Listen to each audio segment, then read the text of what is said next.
Hello and welcome back to my channel lesson study station. हमारा जो topic है dice वो पूरा कंप्लीट हो चुका है। उसमें हम लोगों ने अप्रोच भी सीख ली और क्वेश्चन भी कर लिए, दोनों के ओपन डाइस के भी हो गए हैं, क्लोज डाइस के भी हो गए हैं, और एक हमारा मिक्स्ड सेशन भी अभी पिछला सेशन ही हुआ था जिसमें हमने मिक्स्ड क्वेश्चन देखे थे ओपन और क्लोज डाइस के। ठीक, तो आई होप कि कंसेप्ट क्लियर हो गया है आपका, और अगर अभी तक भी कोई कंफ्यूजन रह जा रही है, कुछ भी बचा रह जा रहा है, then you can watch the video in the playlist. आप प्लेलिस्ट में जाके सारे वीडियोस देख सकते हैं। तो आज हम लोग प्रैक्टिस सेट पे आ चुके हैं, यानी कि जो होमवर्क क्वेश्चन दिए थे वो सॉल्व करेंगे। तो बिना देर के पहले क्वेश्चन पे चलते हैं और फटाफट से ये सेशन करते हैं। पहला क्वेश्चन देखिए, 1 के अपोजिट में 1 के विपरीत में कौन सा नंबर होगा? तो दोनों डाइस में 1 ही कॉमन है। अच्छा, 1 कॉमन ही है और कुछ नहीं है कॉमन। ठीक, तो क्लॉकवाइज जाना होता है, 1 से 3, इधर से 1 से 5, 3 और 5 अपोजिट्स होंगे। अच्छा, हमें 1 का अपोजिट चाहिए तो हमें ये निकालने की जरूरत ही नहीं है, टाइम सेव करना है ना। तो कहने का मतलब है 6 और 3, 2 और 5 ये तो अपोजिट्स हो जाएंगे, इससे हमें मतलब नहीं है। 1 का अपोजिट वो नंबर होगा जो दिख नहीं रहा है। कौन सा नहीं दिख रहा है? 1 2 3 4, 4 नहीं दिख रहा है तो 4 है। हाँ, ऑप्शन नंबर ए हो जाएगा इसका आंसर। ठीक है, तो जो पूछा जा रहा है उस पर ध्यान दीजिए। अगर 6 और 3 पूछा जाता है या 5 2 का पूछा जाता है तो फिर वैसे निकालते हैं, या फिर ये भी पूछ सकता था कि 4 का अपोजिट क्या है, तो 4 ही तो मिसिंग है, 4 का अपोजिट 1 हो जाता। नेक्स्ट ये है, 3 डाइस आ गए यहाँ पे। 6 किसका अपोजिट? अच्छा, 6 का अपोजिट पूछ रहा है, तो इसमें है 6 और इसमें है, तो क्या यही दोनों डाइस को कंपेयर कर लिया जाए क्या? अगर इन दोनों में देखेंगे तो 6 और 3 कॉमन है दोनों में, यानी कि 2 और 5 तो अपोजिट्स निकल आए एक दूसरे के। 6 का कुछ होगा, 3 का कुछ होगा, और हमें 6 का चाहिए। तो एक काम करते हैं, आप पहले और दूसरे को कंपेयर कर लेते हैं। पहले दूसरे में कुछ कॉमन नहीं मिल रहा है, पहले और दूसरे डाइस में कुछ कॉमन नहीं मिल रहा है, तो दूसरे और तीसरे को कर लेते हैं। इन दोनों को देख लेते हैं, इसमें 5 कॉमन मिल जा रहा है, तो 5 कॉमन मिल गया और सेम फेस पर मिल रहा है, यानी कि 1 और 6 अपोजिट होंगे, 4 और 3 होंगे। 6 का पूछ रहा है ना, तो 6 का अपोजिट 1 हो जाएगा। ऑप्शन नंबर ए से जाएंगे। 6 का अपोजिट क्या हो जाएगा? 1। Next, when the given figure is folded to form a cube, then which face is opposite to the face with 2? इस फिगर को फोल्ड करके हम क्यूब बनाते हैं, यानी कि क्लोज डाइस बना लेते हैं। इसको बंद करके इसे हम क्लोज डाइस बना लेंगे। तो क्या पूछ रहा है कि which face is opposite to 2? 2 का अपोजिट कौन सा होगा? तो सिंपल है ये तो निकालना ना। 6 का अपोजिट 3 है, 4 का 5 है, बचा क्या? 1 और 2 बचे, तो 1 2 अपोजिट्स होंगे, 2 का ही तो पूछ रहा है, तो 2 का 1। ऑप्शन नंबर बी ये हो जाएगा। ठीक है, 1 का अपोजिट 2 हो जाएगा। 6 और 3 अल्टरनेट, एक छोड़ के, 6 से एक छोड़ के 3 उसका अपोजिट हो गया, 4 से एक छोड़ के 5 उसका अपोजिट हो गया, 6 का 3, 4 का 5, बचा 1 और 2, वो अपोजिट हो गए। नेक्स्ट, अच्छा, इस ओपन डाइस का यूज करके कौन सी क्लोज डाइस बनाई जा सकती है?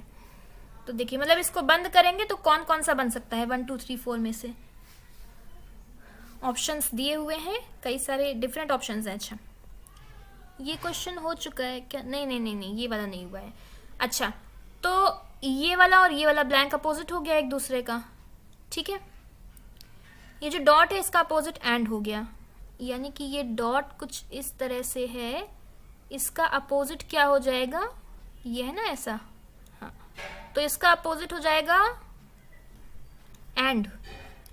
और ये जो एट द रेट है, एट द रेट का अपोजिट हो जाएगा क्या? ये वाला ब्लैंक स्पेस, ये यहां से ऐसे आ जाएगा किनारे के दोनों, और 2 ब्लैंक एक दूसरे के अपोजिट हैं। ये ब्लैंक बॉक्स बनाने का मतलब कि ये खाली जगह है। ठीक है, तो खाली जगह तो पहचानी नहीं जा सकती, ये वाली है, ये वाली है, ये वाली है, 3 है। फिलहाल ये 2 तो हमें दिख ही रहे हैं साफ साफ। ठीक, अच्छा, अगर आप तीसरा वाला देखें, तीसरा वाला, तो इसमें तीनों ब्लैंक आ गए हैं, और 2 ब्लैंक तो एक दूसरे के अपोजिट हैं। 3 ही ब्लैंक दिए हुए हैं इस फिगर में। देखिए, इस फिगर में 3 ही ब्लैंक स्पेस है और 2 ब्लैंक स्पेस एक दूसरे के अपोजिट हैं, तो तीनों में से कोई 2 तो होंगे ही होंगे जो एक दूसरे के अपोजिट हो, चाहे ऊपर वाला लेफ्ट, ऊपर वाला राइट हो, या लेफ्ट और राइट वाले हो, कोई 2 तो एक दूसरे के अपोजिट होंगे, तो ये तो पॉसिबल ही नहीं है बनना। ठीक, अगर 3 वाला कट हो गया तो ऑप्शंस कौन कौन से कट हो गए? इसमें भी 3 है, इसमें भी 3 है, इसमें भी 3 है, सिर्फ 1 बच रहा है, वही हमारा आंसर हो जाएगा। That will be our answer, सिर्फ 1 होगा। फोर्थ वाला तो वैसे ही नहीं बन सकता है क्योंकि फोर्थ में ये और ये आ गए हैं। 2 वाला भी नहीं बन सकता है, मतलब कि ये इस तरह से एलिमिनेट करके करना है, ठीक है।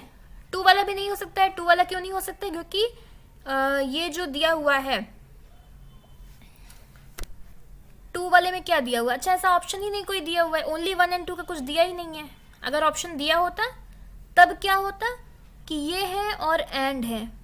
अच्छा, यही दोनों तो अपोजिट है, तो ये तो वैसे भी नहीं बन सकता है, तो सिर्फ 1 ही बच रहा है। और ऑप्शन में ऐसा तो दिया नहीं है कि नन ऑफ द अबव। अगर ऐसा दिया होता कि इसमें से कोई भी नहीं बनेगा तो हमें 1 वाला भी चेक करना पड़ता, ठीक। ओके, तो इसी के साथ ये क्वेश्चन हुआ। अभी एक लास्ट रह गया है बस, ये क्लोज्ड है इसका क्वेश्चन है। देखिए, डी के अपोजिट में कौन सा नंबर आएगा? डी कहाँ है? यहाँ है और यहाँ है, तो पहले इन्हीं दोनों में चेक कर लेते हैं। कॉमन दिया हुआ है ना डी, इन दोनों में सिर्फ डी ही कॉमन है, तो बचा ई और एफ, और इधर बी और सी। क्लॉकवाइज जाएंगे तो डी के बाद आएगा एफ फिर ई, और इधर जाएंगे तो डी के बाद आएगा बी फिर सी। ये आपस में हो गए अपोजिट्स, एफ का बी हो गया, ई का सी हो गया। डी का निकालना है अभी, डी का क्या होगा, और वही हमें चाहिए, ठीक है। तो ऐसे भी कर सकते हैं। डी का अपोजिट ये तो हमें पता है कि एफ ई बी सी, ये चारों तो नहीं ही होगा। डी के अपोजिट में ये चारों तो नहीं होंगे। क्या क्या नहीं होगा? एफ नहीं होगा, सी भी नहीं होगा, ई भी नहीं होगा, है ना। ये इसमें आ गए, तो लो ये यहाँ से भी एलिमिनेट होके हमारा आंसर निकल आया कि डी का अपोजिट ए ही होगा। और वैसे भी अगर आप चेक करते हैं, अच्छा ये चारों डी के अपोजिट क्यों नहीं हो सकते थे? क्योंकि ये उसके पड़ोसी हो सकते हैं, है ना। डी यहाँ पे है, डी के पड़ोसी हो क्या सकते हैं? तो दिखाई ही दे रहे हैं, ये देखिए, ये दोनों जगह पर डी दिया हुआ है। इधर डी के पड़ोस में ई और एफ है, इधर बी और सी है, तो एफ सी ई ये हो ही नहीं सकता है, तो बचा ए, वही इसका अपोजिट होगा। और वैसे भी अगर हम देखें तो ये जो अल्फाबेट्स हैं ये नंबर को डिनोट कर रहे हैं। ई और सी का मतलब ये 3 हो गया, ये 5 हो गया, ये 6 हो गया, ये 2, और डी जो है वो 4 हुआ, सिर्फ 1 ही बचा था, 1 ए को बोलते हैं। ऑप्शन नंबर सी के साथ, इसी के साथ जाएंगे।